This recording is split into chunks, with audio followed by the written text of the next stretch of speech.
வணக்கம். சங்கர் நாராயண், லைஃப் ஹோரோஸ்கோப்காக. குரு பெயர்ச்சி பலன்கள். சுப கிரகம், ஒரே கிரகம் தான் முழுமையான சுபத்தன்மையை தரப்போது. குரு பெயர்ச்சி 2025 மே 15, ஒரு வருஷம் இருக்கும். நெக்ஸ்ட் இயர் மே வரைக்கும் இருக்குது. இந்த குரு பெயர்ச்சி என்ன பலனை தரப்போகுது? ரிஷபத்துலேருந்து மிதுனத்துக்கு வந்துடும். காற்று வீட்டுக்கு வரார் குரு, கேந்திர குரு. கேந்திரத்தில் பொசிஷன் எடுக்கிறார். அவரோட பார்வை என்ன பண்ண போகுது? ஒவ்வொரு ராசிக்கும் தனித்தனியே டீட்டெயிலாக எக்ஸ்பிளைன் பண்ணுறேன். குருவை பற்றின மற்ற அடிஷ்னல் இன்ஃபர்மேஷனை இந்த வீடியோட எண்ணிலையும் கொடுத்துட்றேன். கம்ப்ளீட்டாக பாருங்கள். ஸோ ஒரு கிளியர் அண்டர்ஸ்டாண்டிங் உங்களுக்கு கிடைக்கும். www.lifehoroscope.in இந்த ஒரே ஒரு வெப்சைட் மட்டும் தான் நம்புது. இதில் நிறைய சர்வீஸ் ஆட் பண்ணியிருக்கோம். இது ரிலேட்டட் நிறைய வீடியோஸும் அப்லோட் ஆகிட்டே இருக்குது. பாருங்கள், சப்ஸ்கிரைப் பண்ணுங்கள், அண்ட் உங்கள் ஃப்ரெண்ட்ஸோட ரிலேட்டிவ்ஸோட ஷேர் பண்ணுங்கள். தேங்க்யூ. கும்பம். கும்பராசி சனி பெயர்ச்சி நடந்து ஜென்ம சனி விலகி இப்போ ராகு உள்ளே வந்திருக்கார் அப்படின்ற மாதிரி ஒரு ஸ்டேட்டஸில் இருப்பீங்க. குரு பெயர்ச்சி மிகப்பெரிய ஒரு பலம். இந்த முறை கும்பத்தை காப்பாற்றக்கூடிய ஒரு சக்தி குரு கிட்ட தான் இருக்குது. ஒரு பாசிட்டிவ் பிளானட் வந்து உங்களை ப்ரொடெக்ட் பண்ணும். அதோட பார்வை வந்து உங்களுடைய, அதாவது குருவுடைய 9வது பார்வை கும்பத்துக்கு 5ஆம் இடத்துல குரு பொசிஷன் எடுக்கும்.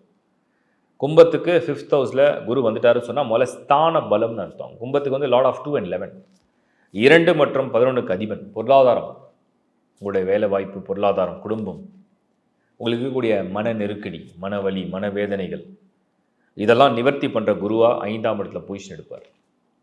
இந்த குருவுடைய பார்வை வந்து 9வது பார்வை வந்து உங்கள் ராசி மேலே தான் விழும். ஸோ இது வரைக்கும் உங்களுக்கு அந்த சனி ஃபஸ்ட் ஹவுஸில் இருந்தது, போட்டு அழுத்துன்னு அழுத்துச்சு. இப்போ வந்து ராகு உள்ள, இது குழப்பம். ராகுனா வந்து ஒரு மாதிரி ஒரு ஸ்பைரல்னு வச்சிங்களேன், அப்படியே சுற்றிக்கிட்டே இருக்கும். சனின்னா வந்து ஒரு பெரிய ஹெவி வெயிட் தலைக்கு மேலே இருந்தால் அப்படி இருக்கும், அதான் சனி. இதுக்கு முன்னாடி சனி இருந்து இப்போ ராகு. இந்த குருவுடைய பார்வை என்ன பண்ணுன்னா, இந்த ஸ்பைரல் மாதிரி ஒரு குழப்பம் வந்துகிட்டே இருக்கும், இந்த ராகு பண்ணும். அங்கே இந்த குரு பார்வை அப்படியே உங்களுக்கு சப்போர்ட் பண்ண ஆரம்பிச்சிடும்.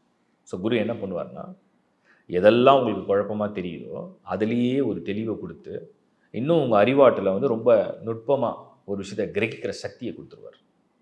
இதுதான் ஃபஸ்ட்டு நல்ல விஷயம். ஒரு சுப கிரகத்துடைய பார்வை வந்துடுச்சுன்னா உங்களுக்கு பெஸ்ட் அட்வைஸ் கிடைக்குதுன்னு அர்த்தம், உங்களுக்கு பெஸ்ட் ஐடியா கிடைக்குதுன்னு அர்த்தம், உங்களுக்கு பெஸ்ட்டு நாலேஜ் வந்து உங்களுக்கு வந்து இன்பில்ட்டாக வேலை செய்ய போகுதுன்னு அர்த்தம். இதுதான் குருவுடைய பார்வையுடைய ஃபஸ்ட்டு ப்ளஸ்ஸு. ஃபஸ்ட்டு ப்ளஸ்ஸே வந்து ஒரு பாசிட்டிவ் திங்கிங், ஒரு செல்ஃப் மோட்டிவேஷன். இதுதான் குரு பண்ணும். கும்பம். இப்போ ஸ்தான பலன்னு சொன்னேன், 5ஆம் இடத்துல குரு. பொதுவாக 5ல் குரு இருந்தால் என்ன செய்வார்? பொருளாதாரம் நல்லாயிருக்கும், அதிர்ஷ்ட வாய்ப்புகளை உருவாக்கும். என்ன முயற்சி எடுக்கிறீங்களோ அந்த முயற்சியை ஒரு பாதையில் அழகாக நடந்து கொண்டு போகும். ஒரு முயற்சி இருக்குது, இது வரைக்கும் நடக்கலை, போராடினேன், ட்ரை பண்ணேன், கிளிக் ஆகலை, இப்போ எனக்கு ஏதோ கிளிக் ஆகிற மாதிரி தெரியுது, யாரோ ஹெல்ப் பண்ணுறாங்க, யாரோ எனக்கு ஒரு பாசிட்டிவாக பேசுகிறாங்க, எனக்கே செல்ஃபாக நான் வந்து ஒரு பாசிட்டிவாக ஃபீல் பண்ணுறேன், நம்பிக்கை வருது, எனக்கு எதுலேயோ நம்பிக்கை வருது. இதுதான் 5ல் உள்ள குரு. 5ல் உள்ள குரு அப்படின்னா என்னென்னா, நீங்கள் செஞ்ச புண்ணியன்னு ஒன்று இருக்கும் இல்லையா, 10 வாய்ப்பு கிடைக்குது, 3 இடத்துல தான் அந்த வாய்ப்பை நீங்கள் வந்து பாசிட்டிவாக பயன்படுத்திட்டீங்க. அந்த 3 புண்ணியம் இருக்குது, அதை வந்து இப்போ ஆக்டிவேட் பண்ணுவோம் குரு. நான் சொல்கிறது மினிமம். சில பேருக்கு 10மே பண்ணியிருப்பாங்க, அவங்களுக்கு ரொம்ப எக்ஸ்ட்ராடனரியாக பண்ணும். ஸோ 5ல் குருனா என்னென்னா, நீங்கள் என்னெல்லாம் நல்லது செஞ்சீங்களோ அதை வெளியில் கொண்டு வந்துடும். ஸோ நீங்கள் செய்த நன்மைகள் வீண் போகாது, உங்களை காத்து நிற்கும் தான் இதோட அர்த்தம். இப்போ இந்த பார்வை பலன்லாம் என்ன பண்ண போகுதுன்னு பார்க்கலாம். கும்பத்துக்கு நான் முதல்ல சொன்ன மாதிரி முதல்ல இந்த ஃபஸ்ட் ஹவுஸ் பார்வை எடுத்துப்போம். முதல் வீட்டை குரு பார்த்தாருன்னா முதல்ல உங்களுடைய மனசு, புத்தி. மனசுலேயும் ஒரு தேவையில்லாத குழப்பம் இல்லை, புத்தியும் வந்து தெளிவடையுது. ரெண்டுமே ஒரு பாசிட்டிவான சிங்க். அந்த மாதிரி ஒரு சிங்கில் என்னென்னா, எப்போவுமே நீங்கள் ஒரு ஃபுல் குட் எனர்ஜியோடு இருக்கும்போது ரிசல்ட்ஸ் எப்போவுமே நல்லதே நடக்கும், அது வந்துகிட்டே இருக்கும். நீங்கள் செய்கிற முயற்சி எல்லாமே வெற்றி அடையும். ஒரு மாணவராக இருக்கிறீங்க, ஒரு குடும்ப வாழ்க்கையாக இருக்குது, ஒரு வேலை விஷயமா இருக்குது, ஒரு பொருளாதாரம், எல்லாமே பாசிட்டிவாக அந்த எப்படி நடக்கும்னா, அந்த 5th ஹவுஸில் இருக்கிற குரு உங்கள் ராசியை பார்க்குறதா வரக்கூடிய ஒரு சுபமான விஷயம். இதுதான் முதல் நன்மை. குருவுடைய பார்வை இந்த கும்பத்துக்கு அவருடைய 9ஆம் இடம், அதாவது கும்பத்துக்கு 9th ஹவுஸ்னு ஒன்று சொல்கிறோம், அது துலாம் வீடு. அந்த இடத்துல குருவுடைய பார்வை விழுது. ஸோ 9th ஹவுஸ்னால் என்ன? உங்களுடைய லக் ஆக்டிவேஷன், உங்களுக்கு வந்து கிடைக்கக்கூடிய அந்த எக்ஸ்டர்னல் சப்போர்ட். திடீர்னு உங்கள் ஃபாதர் சப்போர்ட் பண்ணுறாங்க, இல்லை நீங்கள் யாரையோ ஒரு பெரிய ஆளாக நினச்சி எதிர்பார்க்குறீங்க, அந்த அவருடைய அந்த நபருடைய ஒரு பர்டிகுலர் ஹெல்ப் உங்களுக்கு கிடைக்குது. அதுதான் அந்த 9ஆம் இடம். 9ஆம் இடங்கிறது பிக், ஒரு பெரிய இடத்துலேருந்து ஒரு ஒரு ஒரு கை வந்து உங்களுக்கு துணையாக சப்போர்ட் பண்ணுது. அது 9. லக், சம்டைம்ஸ் லக் ஃபேவர் பண்ணும், சம்டைம்ஸ் லக் ஃபார்ச்சூன் ஆக்டிவேட் ஆகும். இது குருவுடைய பார்வையில் வரக்கூடிய ஒரு அட்வான்டேஜ். அதே மாதிரி குருவுடைய அடுத்த பார்வை என்னென்னா, கும்பத்துக்கு 11th ஹவுஸ், லாபஸ்தானம், 11ஆம் இடம். ஓரளவுக்கு பொருளாதார நெருக்கடி, கடன் நெருக்கடி, வேலையில் நெருக்கடி நெருக்கடி நெருக்கடி அதெல்லாம் இனிமேல் கொஞ்சம் கொஞ்சமாக குறைய ஆரம்பிச்சிடும். இந்த லாபஸ்தானத்தில் குரு பார்த்தாருன்னா உங்களுக்கு பொருளாதாரம் கொஞ்சம் லாபகரமாக, ஆதாயமாக, முன்னேற்றமாக, சௌகரியமாக, ஒரு சந்தோஷத்தை தர மாதிரி நல்ல கம்ஃபர்டபுளாக கொண்டு போயிடும். ஸோ எதெல்லாம் நெருக்கடியாக இருந்ததோ அதெல்லாம் கொஞ்சம் மறையும். உங்கள் மூத்த சகோதரர்களுடைய உதவி கிடைக்கும், மூத்த சகோதரிகளுடைய உதவி கிடைக்கும். இதெல்லாம் பாசிட்டிவாக இருக்குது. ஸோ குரு கும்பத்துக்கு 5ல் இருந்து அவருடைய பார்வையை வந்து 9, 11, ஃபஸ்ட் ஹவுஸ், 3 இடத்துலையும் முதல் வீடு.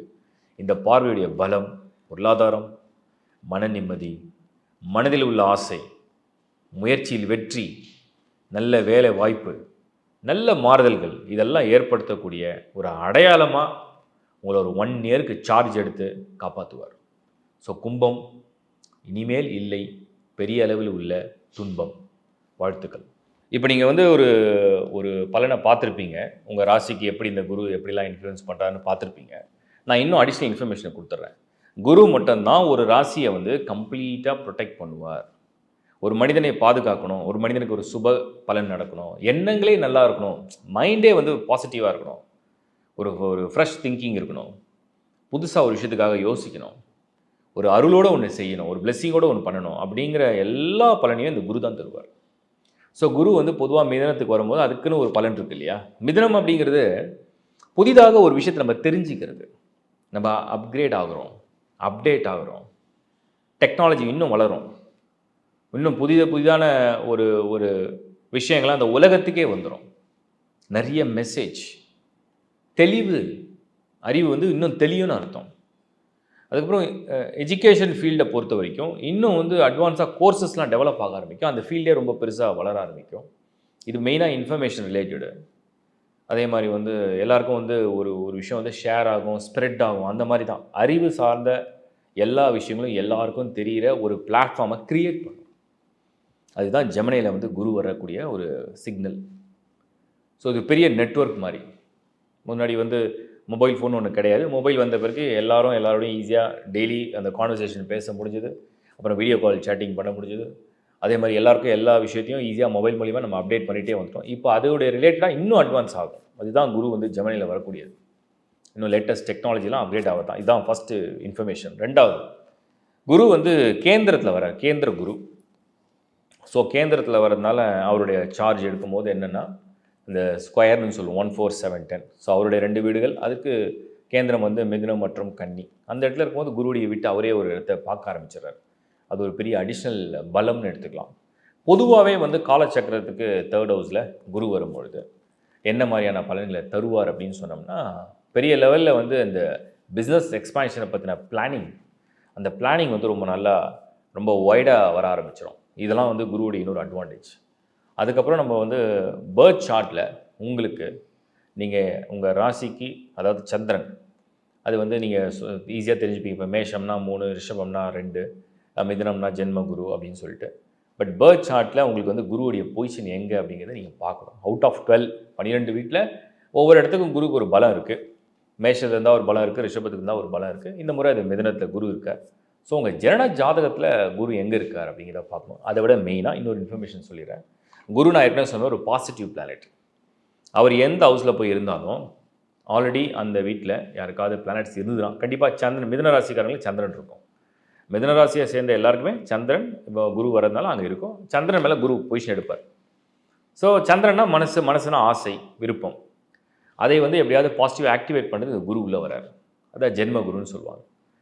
இப்போது அதையும் தாண்டி உங்களுக்கு வந்து அந்த மிதுனத்தில் வேறு ஏதாவது பிளானட்ஸ் ஃபில் ஆகிருக்கா, அந்த சார்ட்டை இப்போ நீங்கள் பார்த்தீங்கன்னா தெரியும். அந்த corner, right side corner, top corner, அந்த இடத்துல ஒரு சுக்கிரன் இருக்கலாம், புதன் இருக்கலாம், சூரியன் இருக்கலாம், ராகு இருக்கலாம், சனி இருக்கலாம், யார் வேணா இருக்கலாம்.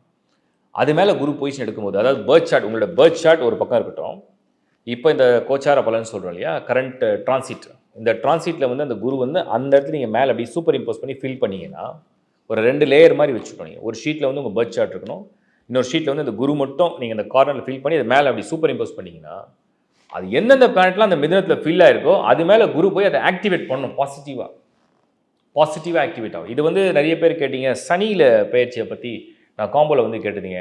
அப்படி லெஃப்ட் கார்னரில் சனி இருந்தால் என்ன நடக்கும். சனி வந்து ஒரு மாதிரி ஒரு பேட் அண்ட் குட் எல்லாம் ஒரு மாதிரி மிக்ஸ்டு எனர்ஜி தான், 100% குட்டுன்னு சொல்ல முடியாது. ஸோ யாருக்கெல்லாம் அந்த லெஃப்ட் கார்னரில் இந்த சனி பயிற்சியை சொல்லும் போது சொல்கிறேன், அது நிறைய பேர் கேட்டதுனால அந்த லெஃப்ட் கார்னரில் சனி இருந்ததுன்னா அது அவங்களுக்கு கொஞ்சம் ப்ரெஷர் கொடுக்கும், ஒரு மாதிரி ஒரு ஹார்ட் ப்ரெஷர் கொடுக்கும். குரு அப்படி கிடையாது.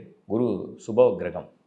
எந்த பிளானட் மேலே போய் அந்த குரு பொசிஷன் எடுக்க போதோ அதை பாசிட்டிவாக ஆக்டிவேட் பண்ணும். அதை பாசிட்டிவாக ஆக்டிவேட் பண்ணிடுச்சுன்னா ரிசல்ட்டை கொண்டு வரும். இவ்வளோதான் விஷயம். ஸோ இப்போ அந்த குரு பயிற்சியை பற்றின ஒரு டீட்டெயிலை பார்த்துருப்பீங்க.